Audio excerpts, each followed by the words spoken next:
May 17th, 2022, our bi-weekly cover crop check.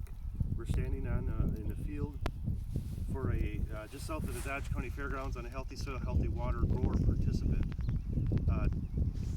Since the last week we've met, these beans were planted last week. We got soybeans. I'm going to show them to you in just a little bit.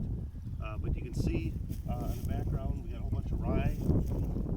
That's behind me. The rye is probably about 10 inches tall, maybe some at 12. That rye and vetch, I got some vetch in my hand, that's at 29 weeks old. And clover, that's our only plant that we got live from that first cover crop, would have been planted 49 weeks ago. So the clover was planted 49 weeks ago, and the rye and the vetch was planted 29 weeks ago, and the soybeans was planted 1 week ago. So we got 3 plantings that are live and growing. The soybeans were sprayed. This crop of soybeans was sprayed with just residuals. It was sprayed with some dual and some metribuzin.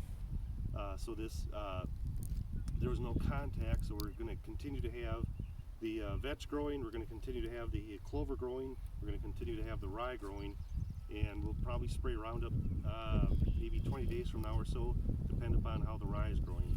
So up close, this is what the beans look like. They were planted like 5 days ago, so we're in week 1 with this crop right here. This is week 1.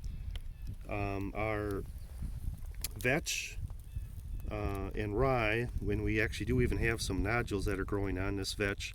This is a 29 old crop, 29 week old crop, probably about 3 or 4 inches tall.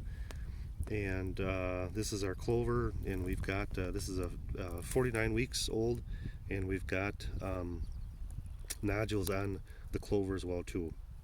So we've got a bunch going on above ground and a whole bunch going on below ground. We'll just shoot a shot going down the field, and you can see how much green and vegetation we have here.